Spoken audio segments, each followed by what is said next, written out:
Alright guys, welcome back. COP here, and this is Survival Living. Hopefully we have audio and everything. I got this hair over here, that's the microphone. Give me a second while I get our chat and everything set up over here so I can actually see everything that's going on. Definitely let me know if you can hear everything. So it takes me a quick second to do. I love that Voyager has real Advertisement. Alright. Testing. Okay. Audio's up. Alright guys. So a lot of crazy stuff going on right now. Lots. Alright, so I just got finished doing my normal news routine while doing other projects and things like that. Got it planned. I listened to Full Spectrum Survival today. I listened to Canadian Prepper's new release. I was following Marfugal on his Twitter and stuff. Twitter, yeah, Twitter there, and getting some information, putting things together. So we've been talking about storing gasoline. We're preppers for a reason.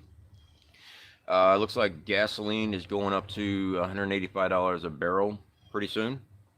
Yeah. Now that is the EU stuff over there, but it translates back towards us a 65% increase in fuel, crude. Well, 65% increase in crude oil. Yeah, get ready to be paying a lot more for fuel. That's heating, fuel for your vehicles. Yeah, we can thank a lot of people for that, but the fact is we know conflict was coming. And it was going to trickle down to us. So when they start doing sanctions and things like that, hey guys, we knew it was coming. No one wants any of this stuff to even happen, but we try to prepare for as much as possible. My brother's over there in the background trying to distract me. Yeah, keep on walking, man. Not right now. So on top of that, Russia just got finished testing their new nuclear-capable intercontinental ballistic missile, the Satan II. Now everybody keeps on saying there's never going to be a nuclear war. Nukes are fake. Get your head out of the sand. Okay? Get your head out of the sand. A nuclear weapon is a real thing. A nuke is real. I don't know where in the world you're getting your philosophies and your information from, but you need to start really looking into stuff because a nuke is a real weapon. Now, will they use it? I think they will. Damn right I think they will. And I see the comments all the time. Well, they won't nuke America because then the soil will be bad. Yeah, that never stopped us from dropping 2 of them on Japan. Now did it? And we knew exactly what it was going to do.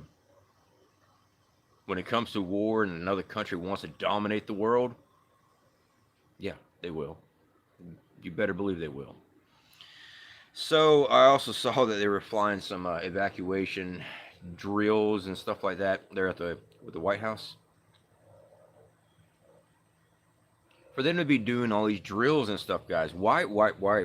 Especially right now, why? Oh, that's just in case something happens, but nothing's going to happen. Keep believing that all you want.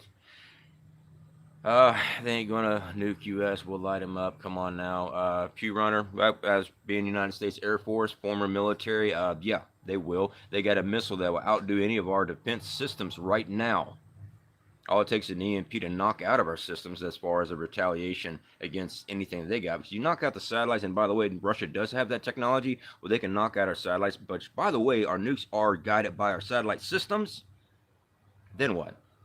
You know, when they knocked out that one satellite to test out that satellite killer, that missile they shot, we didn't even know it even launched. We didn't know nothing about it until the satellite was blown up into billions of pieces. And then we knew about it. Yeah.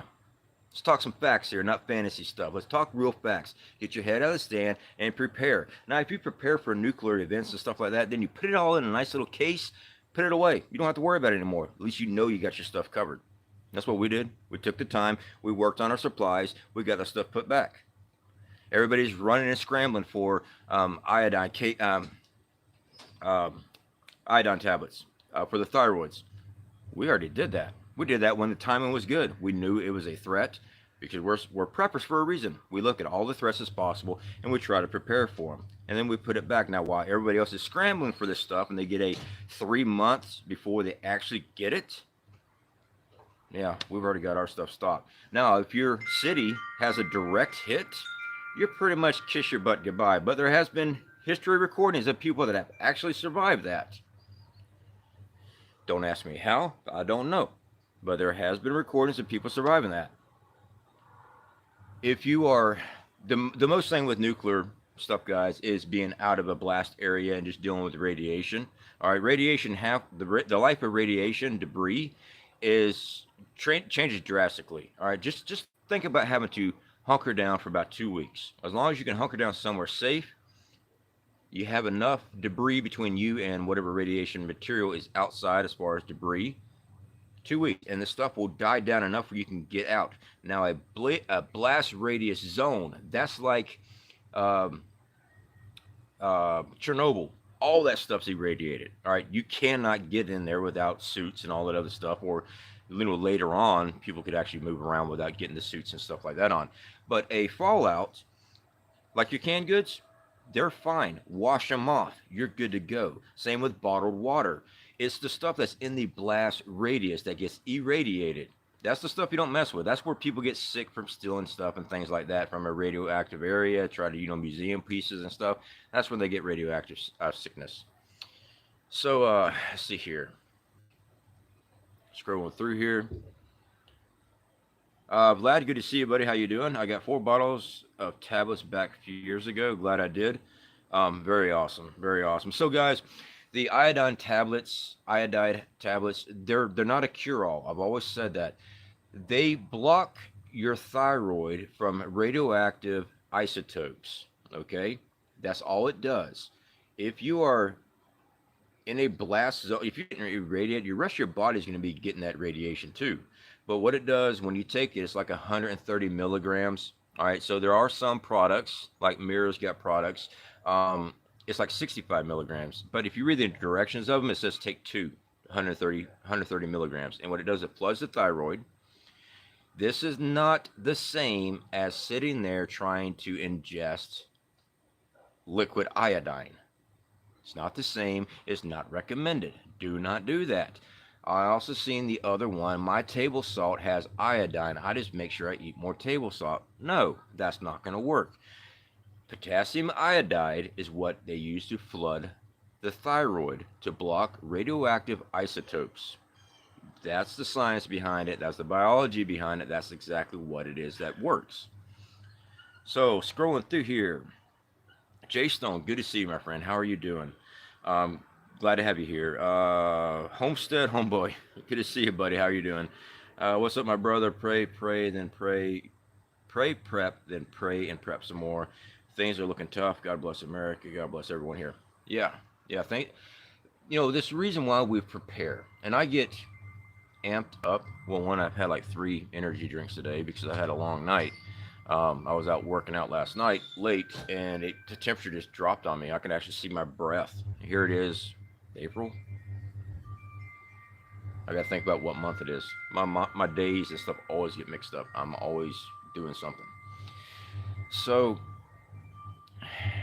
do I get revved up? I know people's gonna be saying, well, this guy's excited about it. Oh no, I'm excited. I'm prepared for just about anything that comes my way. Fortunately for us, most of our preps are preparations that go hand in hand with just about any event. Really, I mean, nuclear, you have to add a couple more things, but still, stored goods, protective equipment. If you're planning on walking the wasteland or wherever it is that you're at, yeah, you need some type of protective equipment. Absolutely. I do recommend having them, even if it's just a Tyvek suit and that's all you can afford. Hey, you know what? Even the DuPont Tyvek suits are pretty good when I was looking at them. I don't own one. I own the MIRA Saftey version. It's more expensive. But I was looking at the DuPonts, and they look like the same material. They're actually a lot cheaper.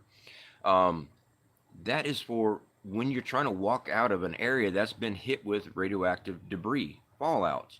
All right. Once you've hit that 2 weeks area where the life of radiation drops, you can walk out of your area. That's where you're going to need that protection equipment. Let's see here, guys. Scrolling through here. Sweet Tea, good to see you, my friend. Crafty Veteran, how you doing, brother? I meant to also make you as a moderator, brother, if you wanted that or not. You're a moderator here, Crafty Veteran. Good to see you, buddy. Also, J-Stone, I did fix the moderator thing on the secondary channel, and also Crafty Veteran, I made you a moderator over there as well, just so you know. All right.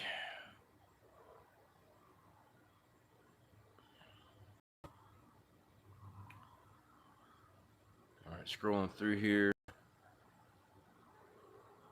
Give me a second, guys. I got my chat over here, so I should get caught up. And I know I was not looking at the chat, guys. Lisa Blackwood, apple juice will flush radiation. Apple juice will help flush radiation, yes. But I am not going to put my entire life and survivability of nuclear anything by carrying apple juice. And by the way, it takes a lot of apple juice. So how much of that are you going to be carrying around while you're trying to flush out your system? It's more than a cup. I can guarantee you that. I'd rather take the iodine tablets and be the heck out of a situation is what I'd be doing. That way I just take my dose and 24 hours while I am still moving or I'm hunkered down somewhere. So the choice is yours on that if you want to use apple juice, and apple juice does work to help flush out, but it doesn't protect your thyroid. Scrolling through here, guys. So yeah, guys, if you haven't seen it, Full Spectrum Survival, Canadian Prepper's newest drop. And also, if you're on Twitter, go check out Marfugo TV, Marfugo News there, his tweets, because he always pops up. You know, he doesn't go in a lot of detail. He just put up the information there, just follow it up. It's a good thing to actually keep track of things. That's why we're prepped. We keep track of what's moving, and the fact is, our fuel's fixing to go crazy. Russia's beating his chest on this nuclear stuff. You know what? If you want to believe that there's not going to be a nuclear event, you go right ahead. You go right ahead. I'm a prepper for a reason. I try to cover all aspects, all threats, have multiple plans. That way I'm not left with my pants around my ankles. Catch my drift. All right, scrolling through here. Frequency, good to see you, my friend. How are you doing? It's been a minute since I've seen you. I don't know. Are you still running your channel Frequencies? It's been a good while. Good to see you. All right, scrolling through here. X24 Prepper, how's it going, brother? How do you store preps in hot climates? Okay, so with that, you definitely need, if it's food, you need to get a controlled temperature on that. Okay, you really need to. You need to either have the ability to power up a small window unit that you can seal up a room. And I've shown we have solar on our trailer because my wife and I live in that 6x12 trailer. That's what we travel with. That cargo trailer we converted. We have enough power to run that thing all day long and so many hours a night. And the reason why we want so many hours a night because of our battery banks. We ran out of room for all of our battery banks. Another thing, during the daytime, we can. No problem at all. We got over 800 watts going in. We've got 850 amp hours, 850 watt amp hours battery system is what we have in the trailer right now. And if you saw my last review on the OKMO, not the OKMO, the Oupes solar generator, the 1800 watt one, we were pulling 360 watts is what we were pulling. So our system runs it all day long, no problem at all. At nighttime, we only get a couple hours. But that's why we also have the stand-up solar generators. We've got those. We have gas power generators to also back that up. And we have wind turbines. But air condition does pull a lot of weight. We also cover burying food. Burying below your frost line so many feet deep. That way the earth actually cools, keeps a constant coolness on your food. All right, of course you need to seal up your food no matter what, because condensation might be in there from the air that's already in the bucket when you put it in the ground. So rice, beans, things like that, make sure it's either vacuum sealed, Mylar'd up, whatever you need. Make sure it's all sealed up. We tape ours, then we put them in trash bags, tape that up, and we put it in the ground, we cover it up. I did a video, we put up a bucket that was 4 or 6 months old, showed that. Well, that's how we do all of our food. I mean, we always moving stuff around. We never keep everything in one location. But when it comes to food storage in hot environments like down here in Florida, you need to have backup power supplies if you're planning on living in your home. Because like here in Florida, summertime, it'll be like 120 degrees inside if there's no air moving. So you need to have an alternative power source on that. All right, scrolling through here. Homestead, you're one of my most favorite channels, brother. Well, I appreciate it, man. I really do. It does mean a lot. And again, guys, those are never required. No super chats are ever required. It helps us out. Of course, it does. I'm not going to deny that. It does help us out. But you don't have to put those up. Now, is it easier for me to see that pop up on the screen? Yeah, because I got the screen paused right now, but usually it's moving pretty fast. And I get distracted very quickly. Uh, Thank you. I'll check that video out. X2 Prepper. All right, and I also have your email, brother. I'll try to grab those two videos and I'll email them to you so you can check that out. Frequencies, definitely do appreciate the super chat. Making up for lost time, not a problem, my friend. Definitely hit me up, Frequency. Let me know if you are going to be redoing, continuing on the YouTube channel. I do like Frequency's YouTube channel. I like supporting her channel. She disappeared there for a little while, so if you decide to continue that, let me know. All right, scrolling through here. I had a conversation with one of our community members here. They sent me an email. They had gotten, I believe it's Idaho Mike actually, had gotten involved with Bigfoot Bushcraft, because we're affiliated with them, and they got it and they, followed my videos on how to do it and stuff, and talking to them, they're encouraged to start their own YouTube channel. I definitely encourage others to start their own YouTube channel. I always try to direct people where I went to learn how to do it. Brian D. Johnson, D. Nimmin, Nick Nimmin. I encourage people to. I really do. The more people that are doing the outdoor survival, the preppy, and things like that, as long as the information is solid, they're helping. They're helping everybody get ready. So of course I support this. See here, scrolling through, JStone78, and don't forget to put your channel up there for me as well. JStone78 does have her own channel, guys. She is an amazing person. I love talking to her on the phone. We get to talk about all kind of crazy stuff. It's just the way it is. Arkansas Living, what's up, brother? Good to see you, my friend. See here, scrolling through. I love how channels just copy and repeat other people's info, Jason. But I'm giving you my thoughts and process on how to prepare, whatever you want me to create new news for you out of the seat of my pants that might be wrong. No, or I just repeat some information that I want to add my 2 cents on, especially with my background and everything else. That's why I do it. But if you want to be a hater, hey, go hate. I don't care. So scrolling through here. Monica Kelly, awesome on the super chat. I see looks like a karate fox, might be something like that. Pretty cool. Marma Bluetti 2P2000 can get packaged with 2 to 3 panels. Yeah, so we're affiliated with Bluetti. Bluetti is a good product. All the solar generators that we're affiliated with and we've done reviews on, all of those guys, I put them through review tests. I don't just grab it and say, hey guys, check this out, it's pretty, let me turn it on. No, I'll grab a circular saw, a mini fridge, I will test it out and make sure these things run. Just like our last one we put on with a window unit air condition. It gave us 3 hours of power to run that sucker full blast. So yeah, I mean, if you go to the links and look at the website, they have package deals. We can get panels, larger sizes and things like that. So yeah, what I've been doing, especially because cost effectiveness, some of the panels systems on these solar companies are pretty expensive, like $200 for a 100-watt foldable. So what I do is I find out what adapter it needs from an MC4 connector that goes into the solar charger. Okay, so most of mine is either an Anderson plug or a barrel plug. And what I've done is I go on Amazon, I get an MC4 connector to a barrel plug or vice versa, and I just get one of my 100-watt panels or my 200-watt panels out of storage that we have stored up. And there you go. Because 100 watts cost me $80 on Amazon. A 100-watt panel cost me $80 on Amazon. I'm not planning on traveling all over the place with a foldable.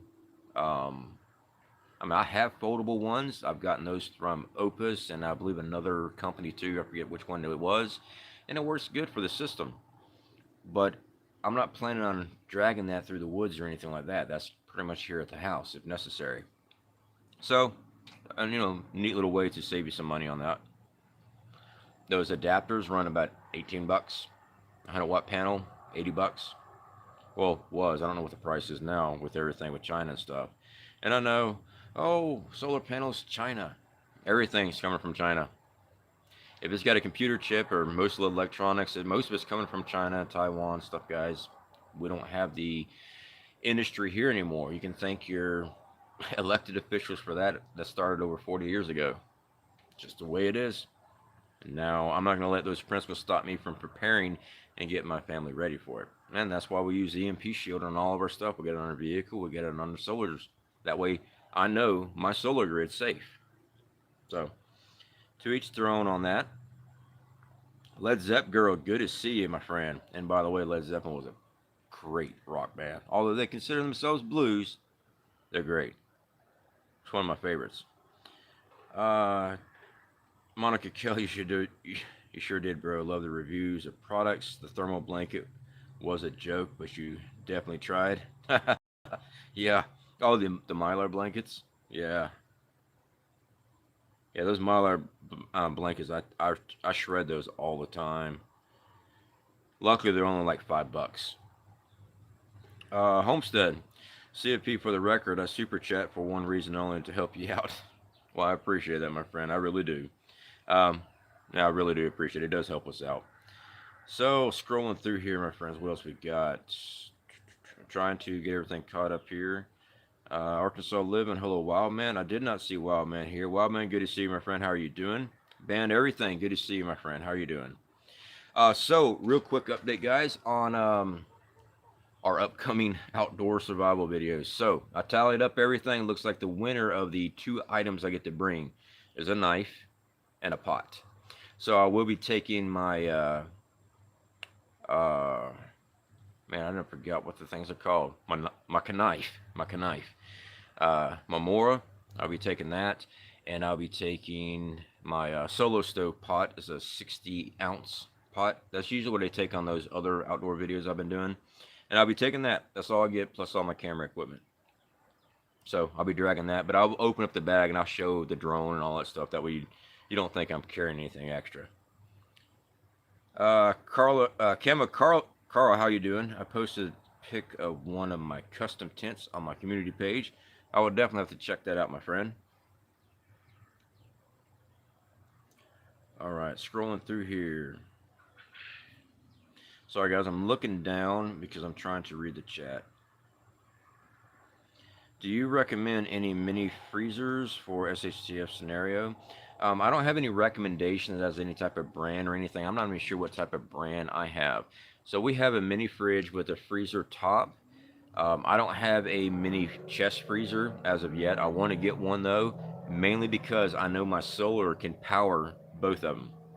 What we live with, I know I can power both of them. The mini fridge alone, I've shown using our solar generators that we get in review. I can run them for anywhere from 12 to 23 hours in between charges. So, and that's for the mini fridge that we have, and it's a large mini fridge. So that's the same one that we usually show our reviews on that. I went ahead and purchased that from a family member because they weren't using it. I said, hey, give me $100 for it. So I got that. I did see some of those mini deep freeze chests. I want to get one of those just because I want to store up a little bit extra of red meat. I do. We have meat that's canned. I don't, and we also, we can our own stuff. I don't do much on the canning of our own, only because of our living situation. It's hard to store. I just don't have the room. So everything else is always getting moved around and stuff. We don't store everything in one spot. We don't store everything in our trailer. That trailer is just what we use on hand. We have other locations that we put stuff. So I did see comments of, it's not easy storing inside of an apartment. Oh, you're correct. You're correct. We don't store everything in one location, mainly because a house fire, which I've been through, lost everything. If I have to evacuate out, I'll lose everything. I can't run with it. So we have drops and locations that we have food and supply. We'll break it up. We move everything. That way, if something gets popped, I'm not losing all my stock. Kind of like when I break down a 20-pound bag of rice. I don't put the whole 20-pound bag in one Mylar, big old Mylar bag in one 5-gallon bucket. If anything happens to that one bag, I'll lose the whole stock. I break them down to what we call meal sizes for us, or 5 pounds and stuff like that. We did a review for a Mylar company, Wallabies. Thankfully, they got their stocks back up, because there for about 2 weeks, I couldn't even buy any. They were just completely sold out. They had you could pre-purchase and stuff. Thankfully, they got that fixed. So for those that have been purchasing through that, guys, I appreciate that. That's a Mylar company that we use ourselves. We recently got involved with them as far as an affiliate program and stuff. So you guys that have been over there doing that, I appreciate it. That has really helped us out. So, new zombie virus. I don't know of a new zombie virus. Are you talking about the ones affecting deer that they're saying is affecting deer? All right, scrolling through here. Don't put everything in one basket. Yeah, I completely agree with you. Completely agree with you. I'm going to a tiny home from a bigger house. Wow, that's a huge change. Um, you know what you can do is get a outside building set up. You know, you see those small sheds and stuff like that. They're not very expensive. Insulate it yourself. Get you some rolls of insulation, put it in. Get you some sheetrock. Sheetrock's not expensive. You don't have to mud it up and everything, make it look nice. You just have to make it insulated. And you can actually put yourself a window unit air conditioning in that thing. It's one of the cheapest options. I'm trying to go with the cheapest option here on storing a lot of food outdoors, where you put it in an outdoor building that you can actually control the temperature. That's an option for you, because tiny homes, I know, don't have much room. Or put it in the ground, space it out. Where you put it, don't put that information online. You don't want anybody tracking that stuff down and, you know, messing with your stocks. Okay. Crafty veteran, any last minute advice for the intermediate scout class? Starts in the morning for me. Oh, dude, brother, awesome. Going to be reviewing land nav again after this. Yes, so your land navigation is going to be one of your main things there. You're going to be doing a lot of hiking. Now, you're going to be teamed up with another person, someone that you don't know. And I will tell you this much: when you're on those courses, sometimes tempers flare between two individuals, because both of y'all are graded on that course. So he might decide that he wants to run the compass and the map, and he won't listen to you. If y'all fail, you're both getting that failing grade. So if it comes down to it, you just have a nice little one-on-one with him out in the woods and say, hey, you're screwing up, I'm taking control. Also, if you're starting in the morning, I hope that you have been working on your bow drill.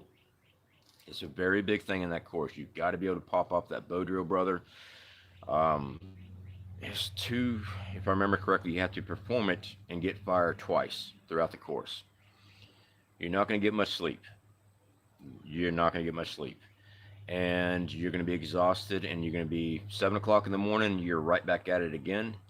If you have to stay up at night going over navigation, plotting, and writing out your pole maps and stuff like that, go ahead. As soon as they give you time, then they say, okay, guys, the rest of the night's yours. Get that stuff out, get your headlamp on, start laying it out, and hit that rack as soon as possible.